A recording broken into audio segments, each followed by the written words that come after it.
Crime reporter TV news मध्ये आपलं स्वागत आहे। मी अरुण गोयल। आपण बघूया आजची खास बातमी। नालासोपारा तुलिंज विरार पोलीस ठाण्यात राजकीय पदाधिकाऱ्यांच्या विरोधात खंडणीचे गुन्हे दाखल। हे आरटीआय प्रकरण आपण किती चालून घेणार आहेत? माननीय हजारे साहेबांनी काहीतरी चांगल्या उद्देशाने आरटीआय आणलाय, पण ए ला बढती का दिली, बी ला का नाही दिली, हा तिसरा उपटून चौकशी करतो।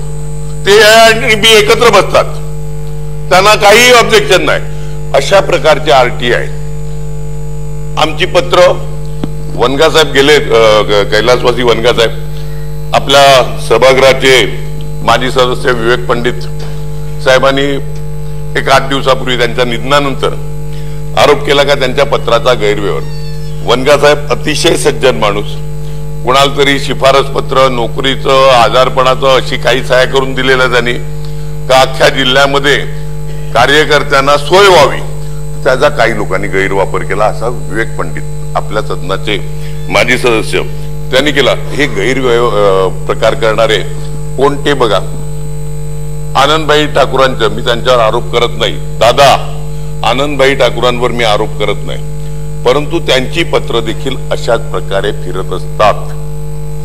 एकदा माहिती घ्या, सगळ्या सभागृहांची कोणती तरी कमिटी नेमा आणि आरटीआयचे हायकोर्टामधले रीट आणि पत्र आमदारांचे, गोटे साहेबांनी इकडे परवा उल्लेख केला, इकडे आरोप प्रत्यारोप करण्याकरता आपण बसलेलं नाही, परंतु ह्याची जर चौकशी, ह्यांची पत्र सेम असतात, डेट बदललेली असते, मायना बघा, आनंदबाई ठाकूरांच्या पत्राचा असेल, गोविंद गुंजाळकरांचा असेल, धनंजय गावडेचा असेल, यादवचा असेल, डॉक्टर यादव, यांचे जरा बघा ना पत्र, चौकशी लावा आणि या सगळ्या ह्याच्यामध्ये नीट झालं पाहिजे। बड्या राजकीय पक्षांच्या पदाधिकाऱ्यांच्या विरोधात माहिती अधिकार कायद्याअंतर्गत माहिती मागून लाखोंची खंडणी उखडण्या प्रकरणी वसई तालुक्यात विविध पोलीस ठाण्यात खंडणीचे 16 जणांवर गुन्हे दाखल झाले असून 5 जणांना अटक केली असून 11 आरोपी फरार आहेत। यात पुढील तपास पोलीस करत आहे। या खंडणी प्रकरणात राज्यातील बड्या पक्षांच्या पदाधिकाऱ्यांच्या विरोधात खंडणीचे गुन्हे दाखल झाल्याचे एकच खळबळ उडाली आहे। पहिल्या खंडणीच्या गुन्ह्यात तक्रारदार यांनी तक्रार केली ऑक्टोबर 2016 ते मार्च 2018 दरम्यान।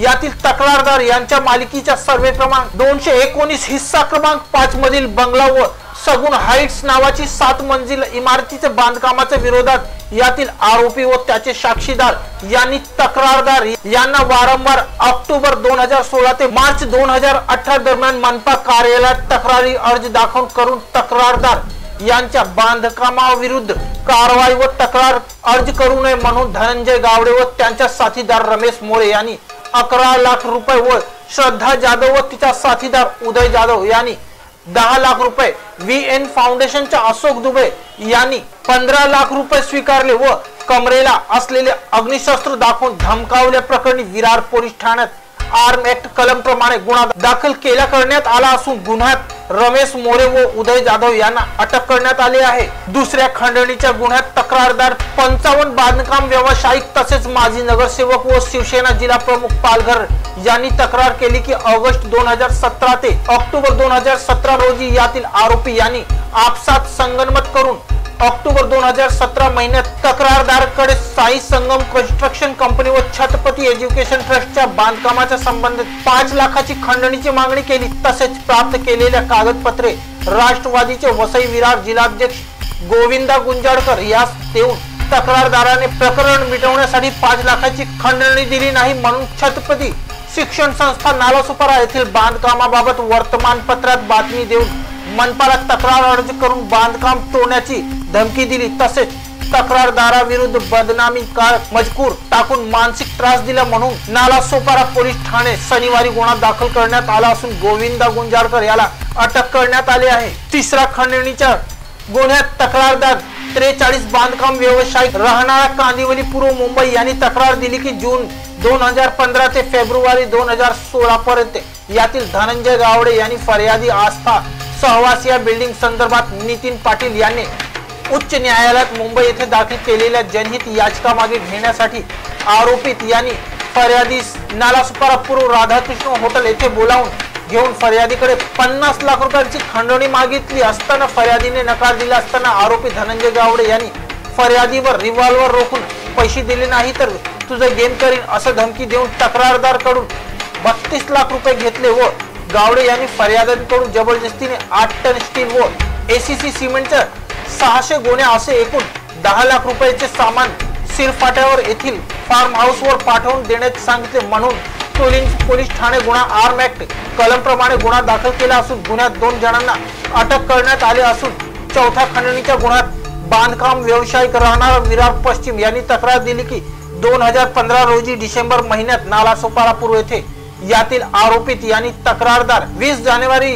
2016 रोजी धनंजय गावडे व त्याचा साथीदार अरुण सिंग व धनंजय गावडे याची बहीण जयश्री गावडे यांनी तक्रारदाराविरुद्ध माहिती अधिकार अंतर्गत माहिती मागल्यावर दाखवून त्या आधारे तक्रारदाराविरुद्ध पोलिसात तसेच मनपात तक्रार देऊन असे सांगून ती देऊ नये म्हणून सांगितलेल्या 50 लाखापैकी 30 लाख रुपयाची रक्कम स्वीकारली। तसेच जयश्री विठ्ठल गावडे हिच्या नावे गणेश भवन तुलिंज या इमारतीत एक सदनिका दस्त बनवून घेतला असल्याच्या आरोपावर तुलिंज नालासोपारा विरार पोलीस ठाण्यात गुन्हा दाखल केला असून पुढील तपास पोलीस करत आहे। यापैकी सर्व खंडणी प्रकरणात गोविंद गुंजाळकर, नितीन पाटील, रमेश मोरे, उदय जाधव, मॅनेजर राधाकृष्ण अल्पेश राठोड यांना अटक केली असून 11 जण आरोपी फरार झाले आहेत। त्यांचा शोध पोलीस घेत आहे। उदय जाधव, गोविंद गुंजाळकर, कल्पेश राठोड आणि नितीन पाटील। सर, तपासात समोर काय आलंय ते पक्षाच्या नावाने खंडणी मागायचे आणि ते individual, it is an individual act. ते अजून जे डिटेल्स आहे इन्व्हेस्टिगेशनमध्ये निष्पन्न होईल, त्याच्यामध्ये पार्टीचे काय रोल आहे का नाही आहे ते इन्व्हेस्टिगेशनमध्ये निष्पन्न होईल। पण आतापर्यंत आमच्या समोर जे माहिती आलेलं आहे ते स्वतः होऊन त्यांनी माहिती RTI मध्ये माहिती काढला आणि ते डॉक्युमेंट्स वगैरे यूज करून आणि ते खंडणी मागितलं होतं। तो याच्यावरून आम्ही गुन्हा दाखल केला। हे सगळे एकत्र काम करत होते बाकी जण? हां, काही गुन्ह्यामध्ये त्यांनी एकत्र काम केलेलं आहे आणि काही वेगवेगळ्या गुन्ह्यामध्ये वेगवेगळे लोक मिळून त्यांनी काम केले। सर, पक्षावाईज आपण बायफर्केशन कसं कराल की शिवसेनेच्या किती नेत्यांवर गुन्हे दाखल आहेत, राष्ट्रवादीचे किती नेते? नाही, ते बायफर्केशन मी परत सांगतो तुम्हाला। आमच्याकडे काही मी आता मगाशी सांगितलं होतं, आता एखादा कंप्लेंट आला की आमच्या विरुद्ध असं झालं म्हणून कंप्लेंट आला, नक्की त्याच्यावर आम्ही एन्क्वायरी करूया आणि एखादा गुन्हा दाखल करायचा आणि निष्पन्न झाला ते नक्की गुन्हा दाखल करूया। आपल्याकडे आणि आतापर्यंत कंप्लेंट आलं नाही, बघूया कंप्लेंट आल्यानंतर। सर, खंडणी मागायची नेमकी आकडेवारी किती आहे? त्यांनी खंडणी मागितलेला आहे। टोटल अमाऊंट किती आहे सगळ्यांची? 3 गुन्हा दाखल आहे। सर, याच्यामध्ये मुख्य बाब अशी आहे की जे वसईचे आमदार आहेत त्यांनी विधिमंडळामध्ये अभिभाषणाच्या वेळेस सांगितलेलं की RTI ऍक्टिव्हिस्ट जे वसई विरार क्षेत्रातले आहेत ते माहिती घेतात, ब्लॅकमेल करतात आणि ते विधिमंडळामध्ये त्याचं ते प्रश्नोत्तर पण उचलतात। तर त्याच्या संपूर्ण याच्या व्यवस्थेवर होणार आहे काय की कुठलं झालेलं आहे? ह्या पूर्ण विषयाबद्दल आता आम्ही पालघर जिल्हा पोलीसने हे डिसाईड केलेलं आहे की आम्ही एक स्पेशल इन्व्हेस्टिगेशन टीम तयार करणार आहे, हेडेड बाय PI LCB, आणि त्यांना मी ऑफिसर्स पण देणार आहे।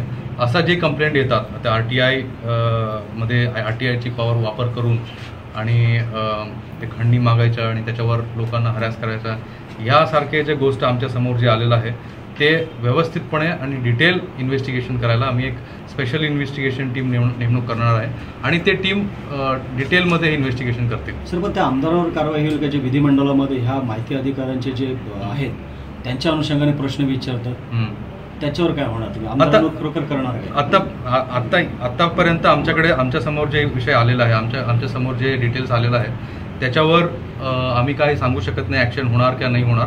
पण असा काही इश्यू निष्पन्न झाला आणि असा काही डिटेल्स आमच्या समोर आला ते पुढच्या कारवाई लिगली आम्ही करू। आलेला आहे ते सगळ्यांवर आम्ही डिटेलमध्ये इन्व्हेस्टिगेशन या एन्क्वायरी करूया आणि स्पेशल इन्व्हेस्टिगेशनचे डिटेल्स डिस्क्लोज झाल्यानंतर आम्ही लिगली त्याच्यावर कारवाई करू। सर, ठाण्याचा अँटी एक्स्ट्रॉशन सेल आहे राकेश शर्मा सर, त्यांनी किती इनपुट दिलं, किती मदत तुम्हाला केली आहे? नाही, त्यांच्याकडून आम्हाला काही मदत मिळाली नाही। नालासोपारातून क्राईम रिपोर्टर TV न्यूजची एक रिपोर्ट।